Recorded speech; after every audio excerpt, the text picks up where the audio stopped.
Hi everyone, it's Katrina, Tomb 10A, and the Mummy Head. In 1905, archaeologists in Egypt were excavating the Deir el-Bersha necropolis when they came across a hidden tomb with something unexpected in it.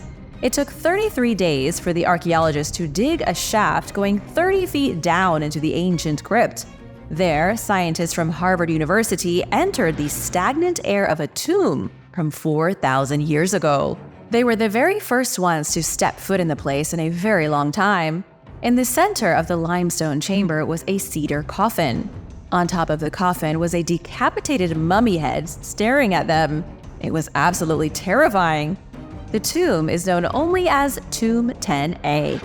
At the time, archaeologists couldn't understand what the purpose of the decapitated head was. Separating the head from the body was not part of any burial practice known about in Egypt's long history. It baffled scientists for the next 104 years. Only with the invention of modern forensic technology did experts finally come to understand the tomb's hidden secrets. The tomb was initially meant to be the final resting place of Governor Jehutinak and his wife. But sometime during their eternal slumber, it was broken into. Raiders plundered the gold and jewels within, threw a headless body into the room, then tried to set the place on fire.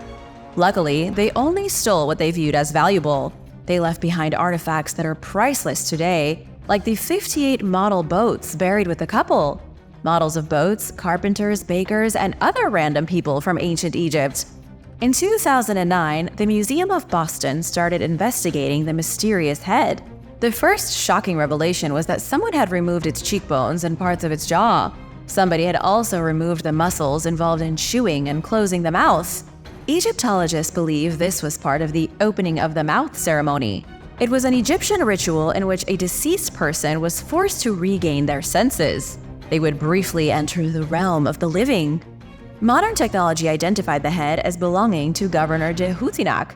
But why did someone decapitate him?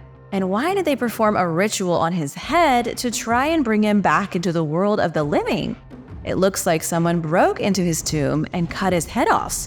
Then they performed necromancy to try and reanimate him. But why? The Tao Mummy. Some of the greatest archaeological discoveries are made during road work. In 2011, road workers in China were completing a project when they unearthed the sealed stone coffin of a woman buried 700 years ago. All the workers were supposed to do was widen the road, yet 6 feet beneath the surface they found a Chinese tomb. Inside that tomb was a coffin, and inside that coffin was the mummified body of a mystery woman stewing in a disgusting brown liquid. Even though she was mostly submerged in foul gunk, the woman was impeccably preserved. Her hair was still intact, her skin, and even her eyelashes. She's now one of the most famous mummies ever discovered in China, known as the Tao Mummy, though some just call her the accidental mummy. Who was this woman lost beneath the Chinese city of Taizhou for 7 centuries? Researchers don't really know. She lived at some point around 1368 AD during the Ming Dynasty. Her jewelry and fine silks suggest she was an elite member of society. Her coffin was also filled with ceramics, texts, and treasures. The red liquid she was marinating in was either groundwater or a special kind of embalming liquid. Don't really know. The absence of any other tombs in the area has made the woman difficult to identify. Nobody else was buried nearby. It was just her, alone, in a seemingly random tomb. Bones in the attic. Bernard Wilkin is a senior researcher at the State Archives of Belgium. In November 2022, he was in the town of Waterloo giving a speech. Bernard was talking about how farmers sold corpses from the Battle of Waterloo to use in making sugar. After the talk, an old man approached Bernard, saying he had some bones in his attic that he would like Bernard to look at. The man, who has chosen to remain anonymous, said the bones had been in his possession since the 1980s. Someone had given them to him to put on display in his private museum, but they wound up in the attic instead. A few days after the chance encounter, Bernard went to the man's house. His house happens to be situated in Plansnoit, where Napoleon Bonaparte faced off against the Prussians. Sure enough, he had bones in the attic. One of the skulls had clearly been smashed by a sword or a bayonet. It would have been a truly barbaric way to die. The other skeletons also suffered violent deaths. Initial tests showed the remains belonged to 4 different soldiers. Some of them were Prussian, the others may have been French. The only request the man had when handing over the box of bones was to make sure they got a dignified burial. That is the plan, though for now the remains are still being tested. Scientists are hoping to extract DNA and identify the names of the dead. They even think they might be able to facially reconstruct one of the skulls to see what the soldier looked like. The Battle of Waterloo was waged between Napoleon Bonaparte and the army of the Duke of Wellington.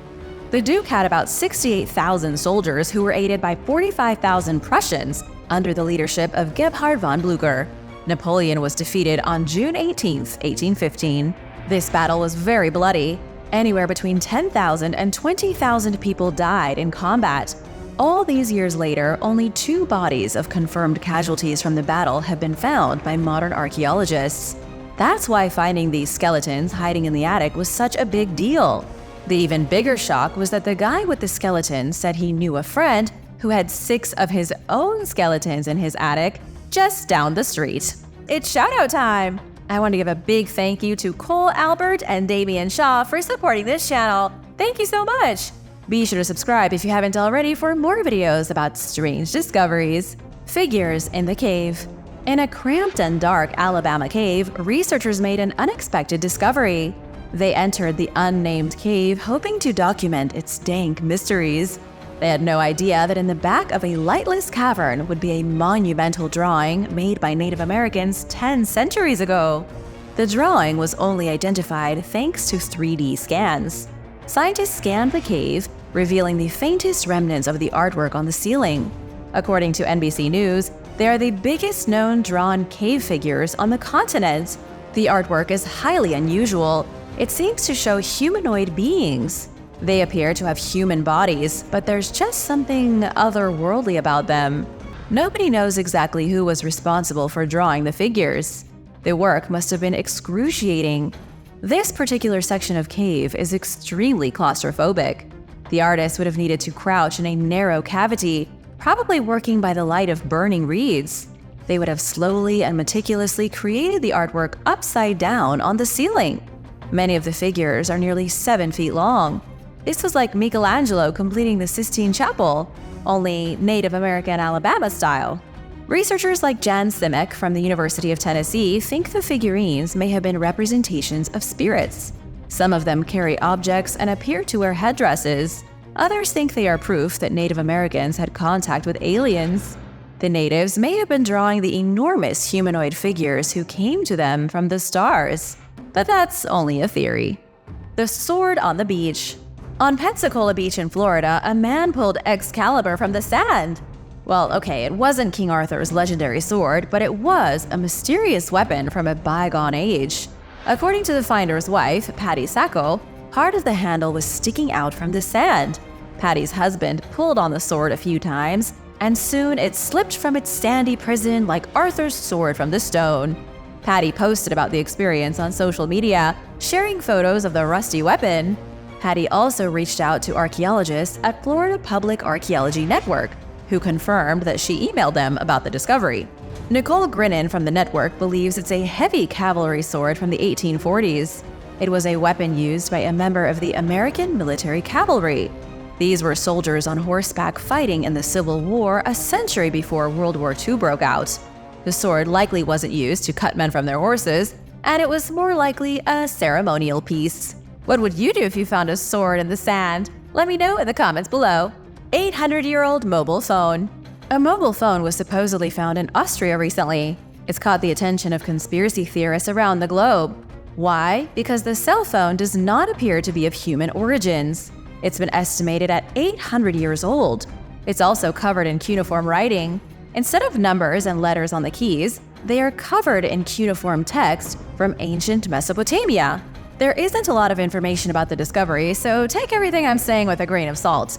The mystery object has been labeled a hoax, but who really knows? It looks just like a Nokia phone, one of those old brick versions, only it's clearly not modern.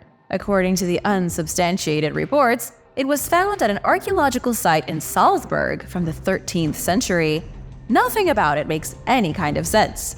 Cuneiform writing would not have been used in Austria 700 years ago. That language died with the Sumerians before the Bible was written. Scott Waring, who's a big name in ufology, believes the mobile phone is evidence of aliens visiting Earth.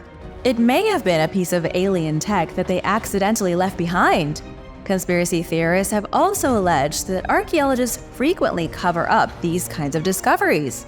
They find evidence of phones, other alien tech, and giant bones in unexpected places, then they get rid of the evidence.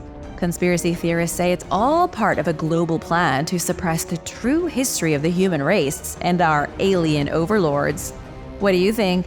Is there really a global conspiracy to cover up ancient tech? Let me know your thoughts in the comments, and hit subscribe while you're at it. The whale skull. 34 million years ago, Alabama was ruled by whales. Maybe it wasn't ruled by whales, but they certainly swam across the sea that covered a huge portion of America in the Eocene epoch. Sea levels were extremely high during this time, with all of Alabama underneath a shallow ocean. Lindsay Stallworth is a 16-year-old high school student. She and her teacher, Andrew Gentry, were digging on Lindsay's property as part of a summer school project.